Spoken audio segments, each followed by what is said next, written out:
Se você está interessado em aprender programação, desenvolvimento de sistemas e tudo mais, mas não sabe qual caminho percorrer, né, o que você deve aprender para se tornar um bom desenvolvedor, um bom programador, então esse vídeo é para você.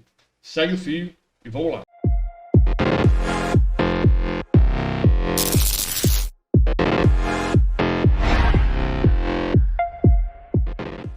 Olá, eu sou o Carlos Renato Soares, sejam muito bem-vindos ao canal Oficina TI. Antes de começar o vídeo, eu quero te pedir para você dar o seu like, comentar, por favor, e seguir o canal. Se quiser fazer alguma pergunta, sugerir algum vídeo, por favor, comente aí embaixo aí nos comentários.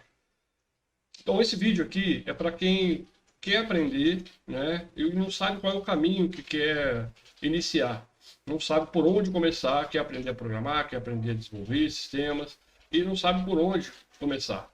Então esse vídeo aqui é para ajudar você a ter um caminho, né? Ajudar você a ter uma rota de aprendizado para te ajudar com essa trilha, né? Que é o desenvolvimento de sistemas, ou desenvolvimento de scripts e tudo mais. E aí o que você vai precisar aprender para se tornar um bom e um grande desenvolvedor.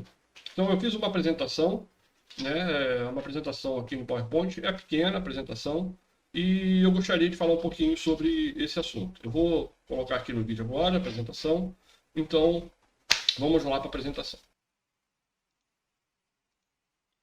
Bom, vamos começar com essa apresentação, né? O que é que você precisa aprender para ser um bom desenvolvedor e um programador, né? Mesma coisa, o termo desenvolvedor, programador é a mesma coisa.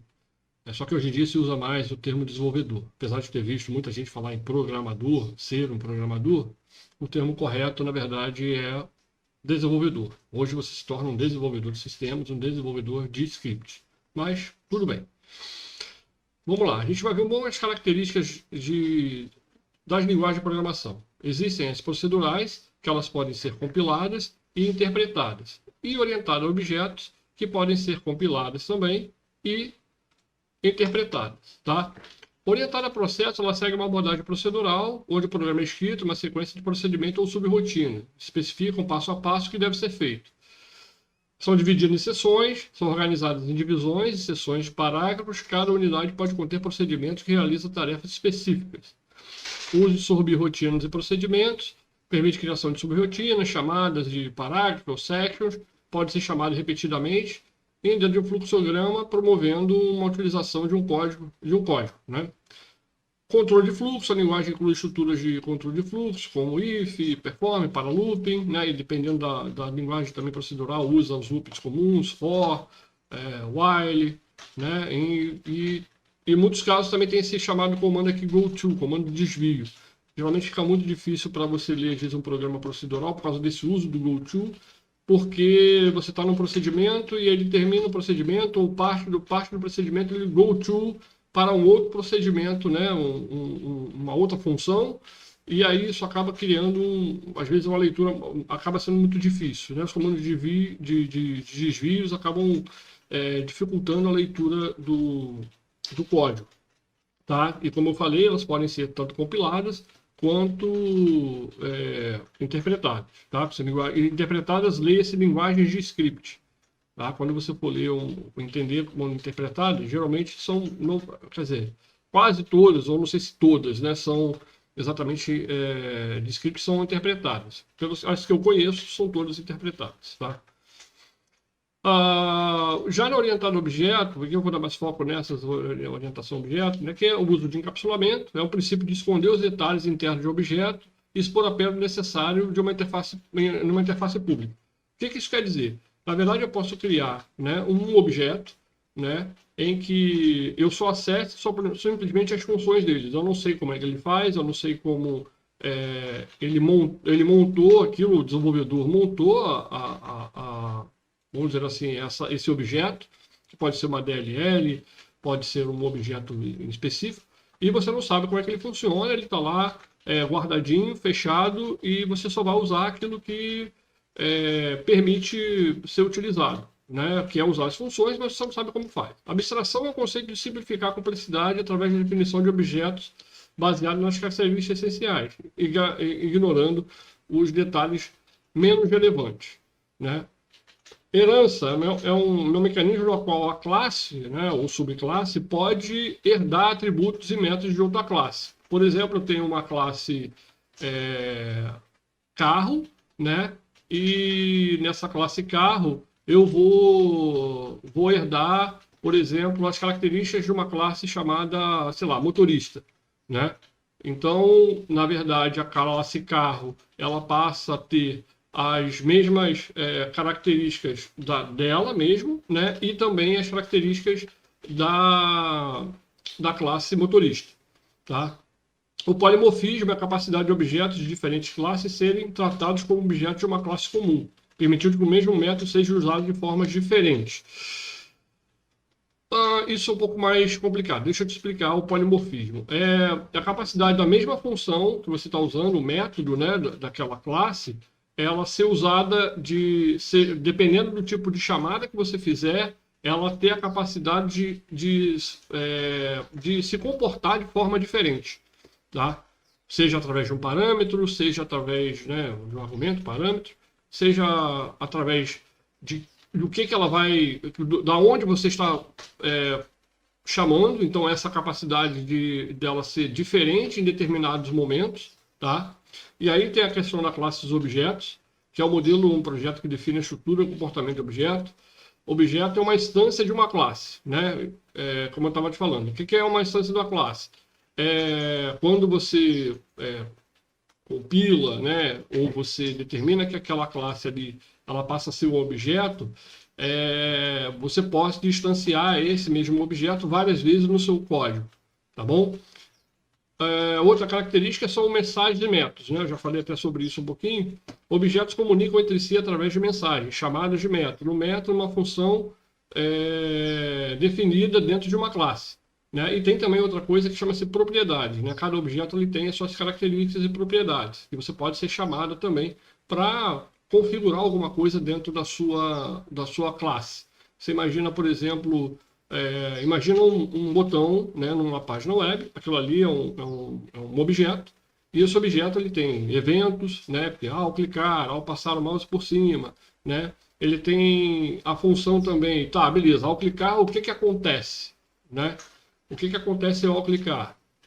Eu tenho uma função, ao clicar eu vou, por exemplo, submeter, né, eu vou gravar tudo aquilo que eu escrevi nessa página e eu vou agora clicar no salvar lá, submeter, ou salvar e tudo mais. Então, nesse salvar, eu vou pegar, guardar tudo aquilo que eu escrevi dentro de uma tabela de um banco de dados. E também tem propriedades. Propriedades são as características, né? Por exemplo, o que são as características? A cor, né, o tamanho da fonte, né? E aí vamos falar um pouquinho sobre essa questão de compilado. Lembra que eu falei que procedurais elas podem ser compiladas, interpretadas e orientadas a objetos também podem ser compiladas e interpretadas. A interpretar o código-fonte é convertido em código de máquina por um compilador, antes de ser executado. O programa executa o arquivo executável que pode ser executado diretamente pelo sistema operacional. Linguagens como C, Java, C++ e outras são tipos compilados. Já as interpretadas, o código-fonte é interpretado e executado linha por linha por um interpretador. Não há um arquivo executável intermediário. O código é executado diretamente pelo interpretador. Linguagem de script tem essas características, né? Por exemplo, Python, PHP, JavaScript, né? Linguagens de script, em 90% dos casos, eu não sei se existe outra linguagem de script que são compiladas, tá? Sinceramente, eu acho que não, tá? Mas eu posso estar enganado. Então, elas são interpretadas conforme ela vai sendo executada, tá? Isso tende a ser um pouco mais lento do que você está com uma coisa compilada que já está diretamente ligado ao código de máquina, né? Ele vai transformar em código de máquina mesmo, né? Porque é um código binário, conforme ele vai executando, tá? Dependendo do tipo de coisa que você quer fazer, pode ser que seja um pouco mais lento do que um código compilado. Então a gente vai falar sobre os tipos de linguagem de programação, né? A gente tem de alto nível e baixo nível. Alto nível, de baixo nível são linguagens que falam quase que diretamente com o código de máquina. Por exemplo, o código binário mesmo, imagina programar 01, 01, 01, 01, né? E o assembly, que ele está bem próximo da linguagem de máquina, tá? tem alguns comandos e tudo mais, mas ele está muito próximo do código binário. Por que que existe esse tipo de coisa? Você quer acesso à memória diretamente, acesso direto ao processador, né? Então são esses tipos de linguagem que vão te dar essa capacidade de fazer esse tipo. Comercialmente, tá? Não é muito usado para empresas. Pode ser que aconteça alguma coisa que precise usar Assembly, por exemplo. Tá? Código binário quase nunca, eu não me lembro de alguém. Eu conheci pessoas que programaram e desenvolveram em Assembly. Mas código binário, de fato, eu não conheci ninguém. Outros tipos de linguagem são as de alto nível, são as mais conhecidas, né? E aí, como eu já falei, elas podem ser procedurais. Eu não falei sobre funcional, né, e tudo mais, mas existem também as linguagens funcionais, que elas são mais voltadas para as questões matemáticas, né, como Scala, e elas podem ser também, no mesmo ponto que ela é funcional, ela pode ser orientada a objeto. Existem também as procedurais, né, algumas que têm características de orientação a objeto. Né, algumas linguagens têm essa característica também. Eu só não cruzei aqui para não criar mais confusão. Tá? Então, mas existem também, tá, linguagem como Lua, né, você quase que simula uma orientação a objeto dentro da linguagem, né, apesar dela ser procedural. Outra característica também é que as orientadas a objetos, elas podem ser... Você também pode programar proceduralmente dentro de uma linguagem orientada a objetos. Só você não utilizar, por exemplo, classes, né, eventos, a herança, todas aquelas características de orientada a objetos. Se você não utilizar isso, você programa como se fosse uma linguagem procedural. Então, vamos lá. Nas procedurais, a gente tem as interpretadas também e as compiladas. Tá? Algumas interpretadas, como Hex, MUMPs, né, são utilizadas para, geralmente, cálculos de matemática, usados para parte financeira, assim como a linguagem compiladas, como COBOL e C, né, procedurais, elas também são usadas. O COBOL é utilizado até hoje, a gente até brinca e diz que se o mundo acabar numa guerra nuclear, vai sobrar a barata e o COBOL. O COBOL acaba sendo usado para mainframes e instituições financeiras usam muito, empresas de telecom, né, usam bastante também. Então, elas ainda têm muita utilidade e eu acho que isso nunca vai acabar. Tá? Né, usar para mainframes e tudo mais. E a linguagem vem evoluindo para atender as necessidades de hoje em dia, né? Conexão com bancos de dados, conexão com APIs e tudo mais. Ela vai se adaptando e novas versões vão sendo criadas. Tá? O C a gente já conhece, o legal do C, né, é que você consegue tanto trabalhar em alto nível como também em baixo nível. Né? Você consegue acesso a registradores do processador, consegue acesso direto à memória. Então, o C é muito poderoso nesse sentido. A gente tem as linguagens funcionais, que aí a gente tem outras várias linguagens funcionais. Tá? Por exemplo, Scala é uma linguagem funcional que também é orientada a objeto. É mais para cálculo matemático, para uso de processos e funções mais específicas. Né? Então, eu não vou me aprofundar muito nessas questões das linguagens funcionais, eu vou me atentar mais para as orientadas a objetos. Né? E a gente vai falar sobre essa questão de orientado a objeto no próximo slide. Orientado a objetos, como eu te falei, né, naquelas características, elas seguem todas as características e podem ser interpretadas e compiladas. Né? Compiladas a gente tem o C++, que já é uma linguagem, o C++ é a linguagem C, mas só que orientada a objeto. Tá? Então a gente consegue montar eventos, classes e tudo mais. Java já é muito conhecido, C# também, você tem o Golang também, que são linguagens compiladas e orientadas a objetos. Já a interpretadas, por exemplo, como Python, JavaScript, PHP, também são. Mas qual é o uso, por exemplo, a diferença entre as questões de compiladas, né, ou linguagens de script, ou as que são compiladas? As linguagens de script geralmente são utilizadas para você automatizar algumas tarefas, né? Fazer pequenos processos para você executar alguma coisa específica. É claro que você pode fazer sites com Python, você pode fazer sites com JavaScript, pode fazer sites com PHP, por exemplo, Facebook foi por muito tempo utilizado PHP, hoje tem, acho que mudado bastante coisas, já tem se mudado o uso de PHP. A vantagem do PHP é que geralmente é muito barato você hospedar, né, sites em PHP, o JavaScript também, né? Mas, se você for pensar em coisa muito grande, por exemplo, sistemas muito grandes, escaláveis, e aí você já tem que partir para algo como C Sharp e Java. Tá? O Golang eu não conheço muito bem, tá? Como uma linguagem, eu não sei o que se pode fazer tanto com ela, com esse tipo se eu posso criar um website, se eu posso criar um sistema, né? Então, assim, indicado para criação de sistemas maiores e tudo mais, está aqui o C Sharp, talvez o C++, né, o Java, né? Então, essas linguagens são mais apropriadas para sistemas mesmo, né, e tudo mais. Sistemas grandes e tudo mais, você utilizar, por exemplo, esse tipo de linguagem. E as linguagens de script são realmente para tarefas mais, como eu posso dizer, mais específicas, né? Em gestão de dados, né? Transformação de dados, né? São muito boas para trabalhar com esses tipos de linguagem, tanto Python quanto JavaScript. PHP nem tanto, ele fica mais para criação mesmo de websites e tudo mais, ele é, como eu disse, orientado a objeto, como as outras. E aí agora vamos para os caminhos, né? Qual é o caminho que eu devo seguir para aprender, de fato? Primeiro, cara, se você não tem essa parte lógica de programação, é importantíssimo aprender, você criar uma base sólida sobre linguagem de programação, lógica de programação, algoritmos e lógica de programação. Então você, cara, estude bastante isso, pegue os fundamentos disso, porque isso é que te vai a base para você pegar uma linguagem de programação, tá?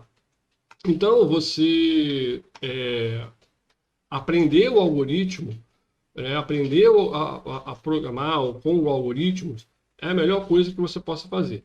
Tem várias linguagens que você pode aprender usando o C, por exemplo, é uma linguagem que você pode aprender, né, utilizar usando uma linguagem de verdade. Eu não recomendo, eu até agora aqui, não iniciar com linguagem de scripts. Por quê? Linguagens de scripts são até fáceis de você entender, para quem já programa é muito fácil de entender. Mas para quem está começando, como elas têm muitos atalhos, né, na hora da escrita, talvez elas fiquem um pouco distante daquilo que você aprende com o algoritmo.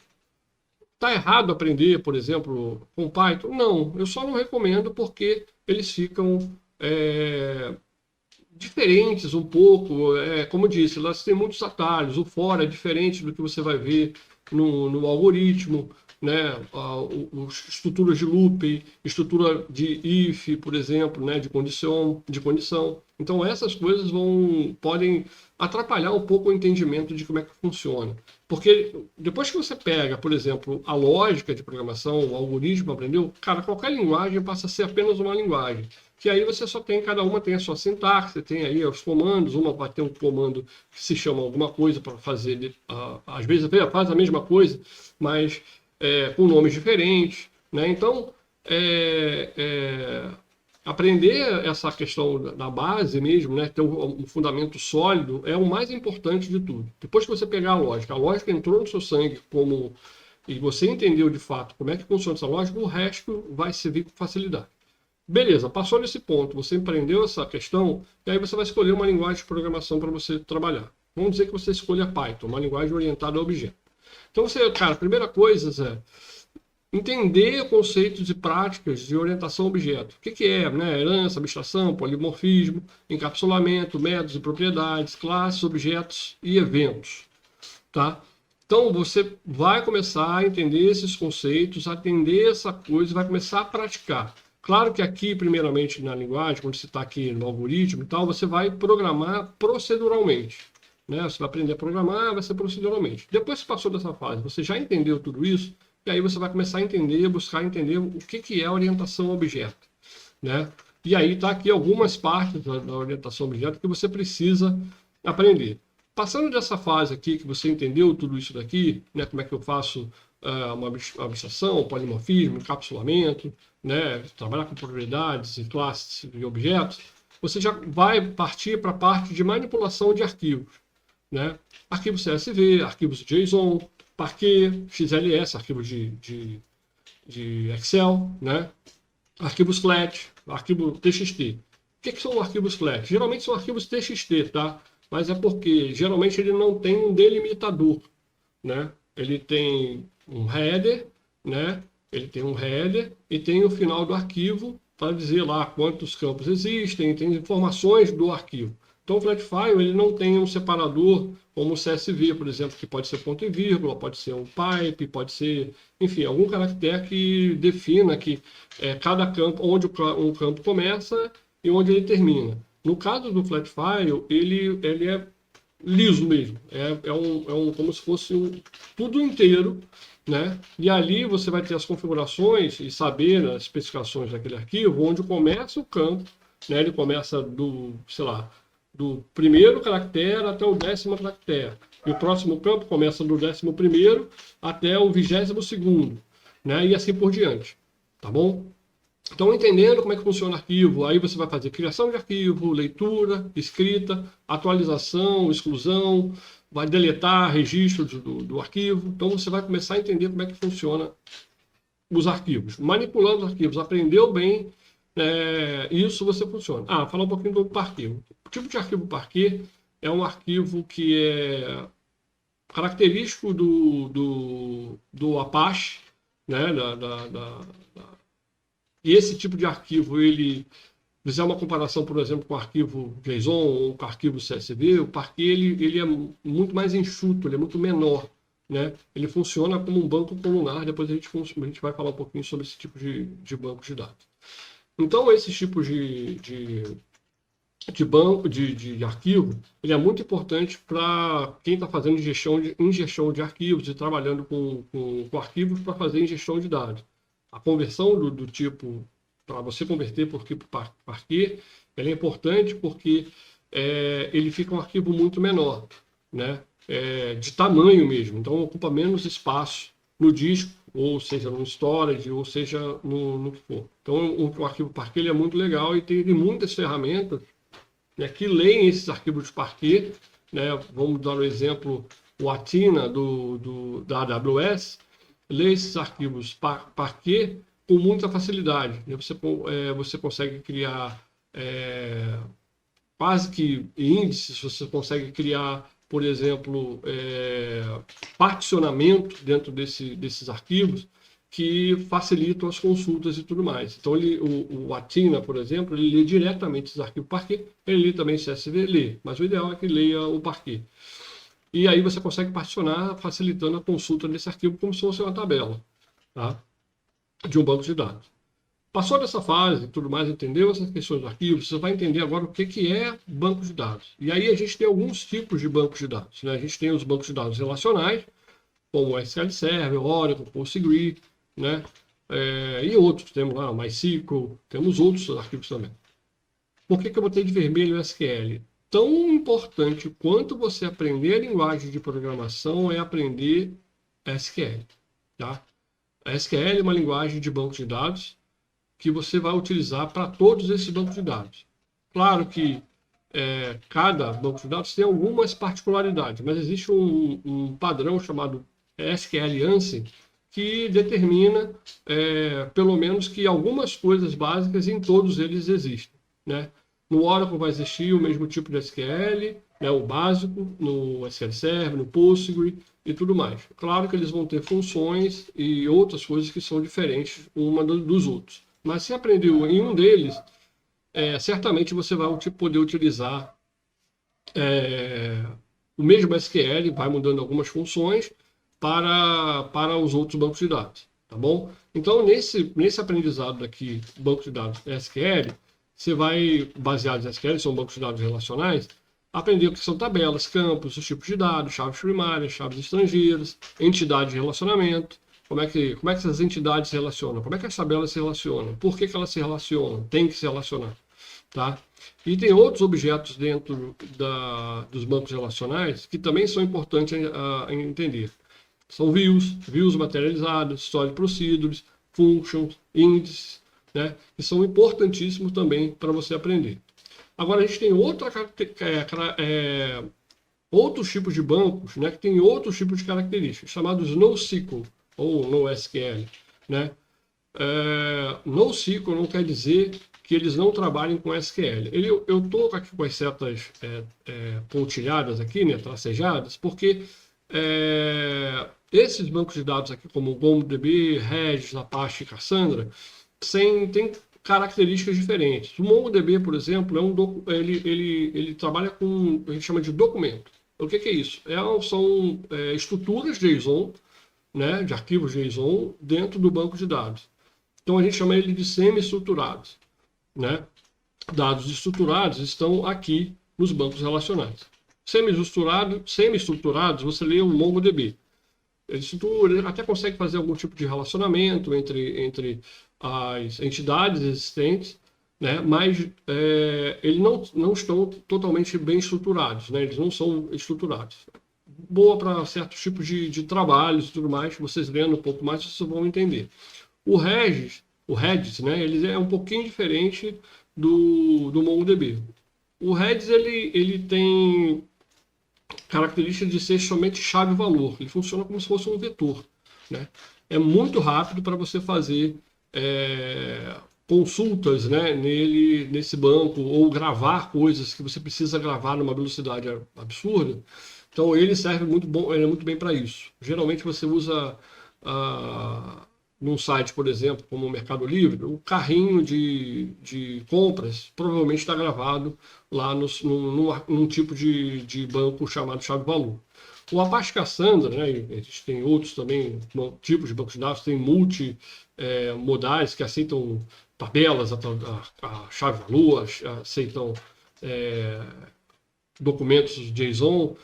Tem vários tipos, tem de grafos, né? Você não vai entrar em muitos detalhes, senão esse vídeo vai ficar extremamente enorme.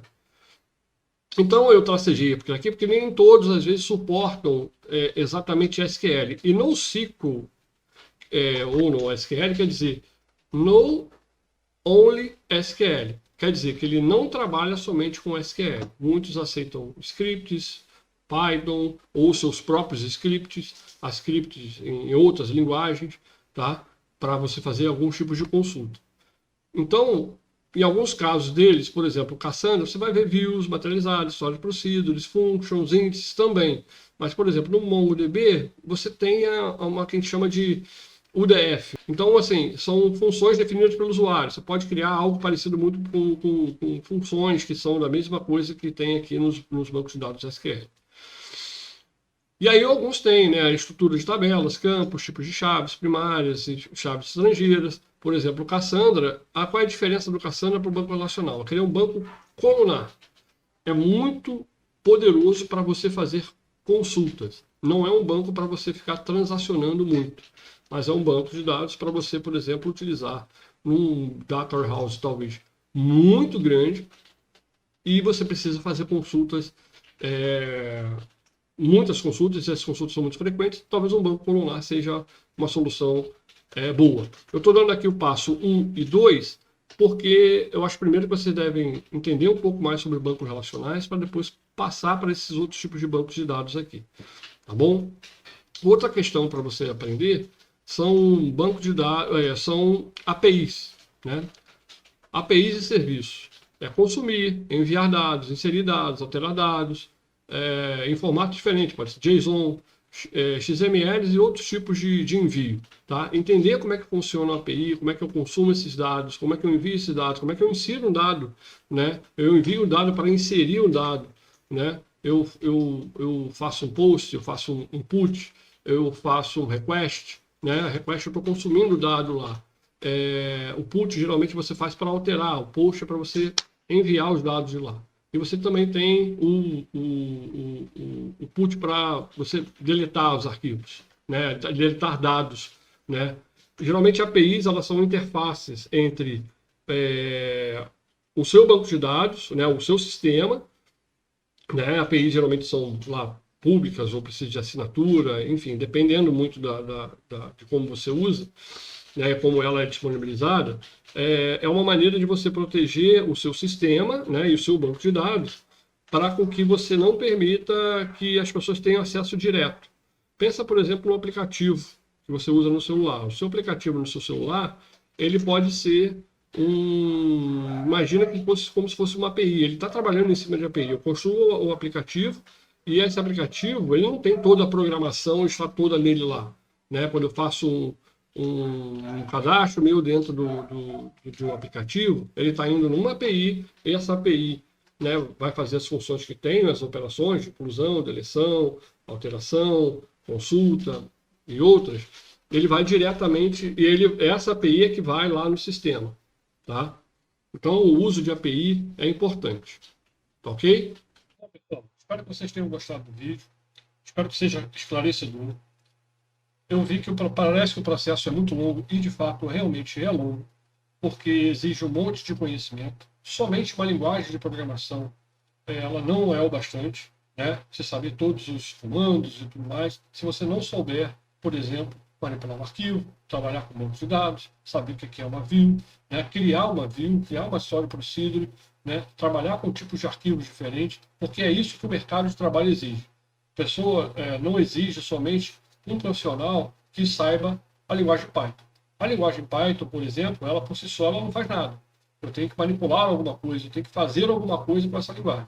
Então, são esses tipos de coisas, né, que eu mostrei sobre bancos de dados, sobre arquivos, sobre APIs, né, que você vai ter que aprender também.